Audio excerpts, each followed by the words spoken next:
Sabay-sabay natin alamin ang mga kaganapan na nangyayari sa ating bansa.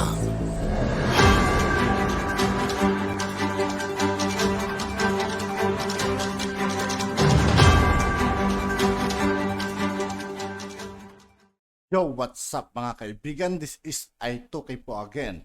Ngayon nandito naman ulit tayo sa channel ni Banat Kapanig TV. Dito naman ulit tayo magbibigay ng komento at reaksyon. Kaya samahan nyo ako guys. Let's go! Yung ginawa po nilang pagtatanggal pa rin, no? Very defensive po. Ito po sa tingin ko, no, nasaktan po sila sa mga sinabi po ni Pangulong Duterte. Pero magtapatan na po tayo. Sino po ba talaga ang nagpasimula, no? Sino po yung nauna? Ayun po yun eh. Bakit po parang ang gusto nyong palabasin out of the blue, binanatang kayo, siniraan kayo, no? Ni Pangulong Duterte. Yun yung dating sa amin ngayon ng mga pinagsasabi nyo. Lahat kayo ay isa lang po, no? Nagsimula po sa isang congressman. Ay yung sinasabi nyo na pinagtatanggol nyo si Castro. No? Tama po 'yun, nakapagsalita po. Pero ang tanong ko sa inyo, lahat tayo saksi nito kung ano nangyari. Parang kayo po ang biktima, tama si Manet, no? Bakit pinalalabas po ninyo na parang kayo pa ang biktima? Di po ba? Wala po bang naganap, no? Ang una po bang basta lang po nagtrip lang po si Pangulong Duterte? Sinabi lang po, ito po pakinggan po natin ha, mas maganda po yung masunod naman ang gusto nila. Hindi ako, tayong lahat para sa kapakanan ng bayan. Tatayo ako laban sa sinuman na mananakot sa atin para masunod lamang ang gusto nila. Hindi ako, tayong lahat para sa kapakanan ng bayan. Tatayo ako laban sa sinuman na mananakot sa atin para masunod lamang ang gusto nila. Hindi ako, tayong lahat para sa kapakanan ng bayan. Tatayo ako laban sa sinuman na mananakot sa atin para masunod lamang ang gusto nila. Ako, tayong lahat sa kapakanan ng bayan. Tatayo ako laban sa sinuman na mananakot sa atin para masunod lamang ang gusto nila. galit na galit, no? Ang tapang. Galit na galit po si Martin. Napakatapang po ng mga binibitawan po na pananalita ngayon ni Martin. Kasama na po si Sandro na pinagtatanggol nila ang House of Representatives. Parang api, no? Victim, sila po yung biktima dito, sila yung kinawawa, sila yung parang pinagtutulungan. Ang dami po nyo, 300 kayo. Kakampi nyo po yung media, kakampi nyo po yung mga dilawan, kakampi nyo po yung mga kakampi nyo po yung Makabayan Black. Ang nag-iisa po talaga si Sara Duterte. Okay, i-trace lang po natin, baka nakakalimot po yung mga congressman. Kailan po sinabi yan ni Pangulong Duterte? Kailan lang yan, di ba? Kung hindi ako nagkakamali, October yan. Pero tinitrace ko po yung balita, kailan po nagsimula. Sino po ba nagpasimula ng lahat? Si Pangulong Duterte? Hindi po. Definitely, pag timetable po ang gagawin natin, pag titignan po natin yung timeline, late na po si Pangulong Duterte. Di ba? Kaya po siya nagsalita. Ano yung sabi ni Pangulong Duterte? You humiliated my daughter. Di ba? Pinahiyanin nyo, pinagmukhanin nyo si Sara Duterte na magnanakaw. Kaya po nakapagsalita yan. Yan po, naunawaan namin si Pangulong Duterte.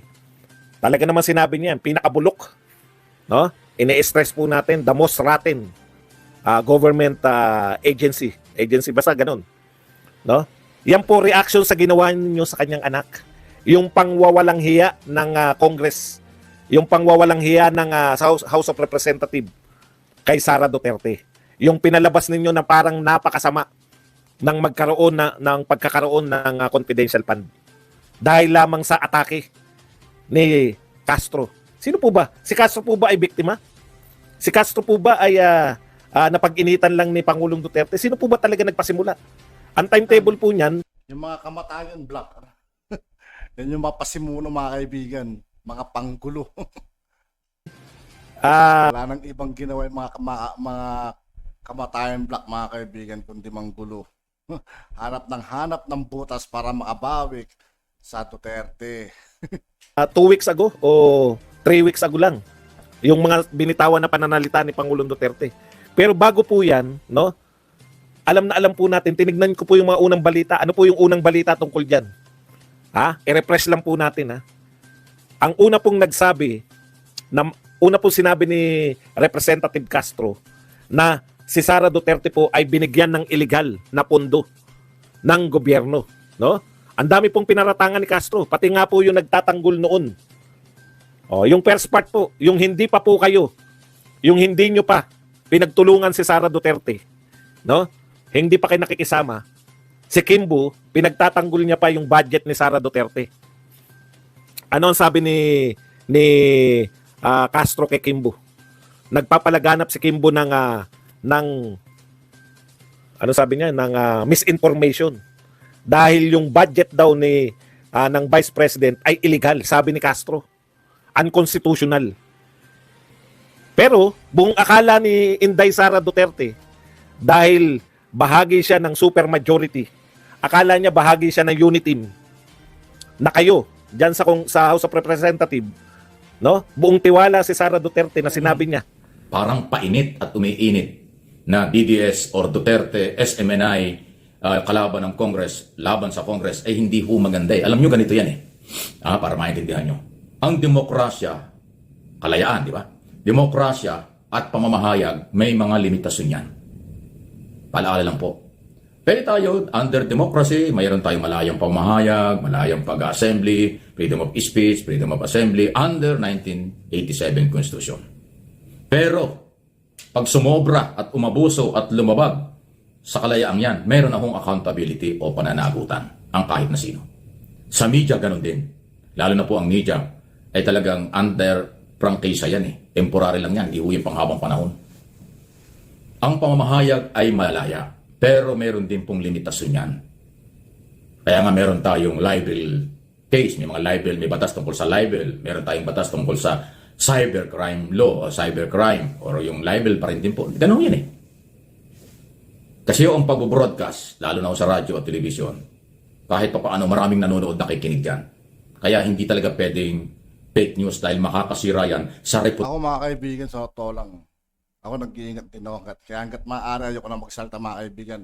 Manood na lang tayo at makinig kung ano man ang nangyayari. Kung ano man yung pwedeng may comment mga kaibigan, comment ko lang ako. Pero yun ay opinion ko lang naman mga kaibigan. Kung ano man yung opinion nyo, comment nyo lang at respeto pa rin sa inyo yun mga kaibigan.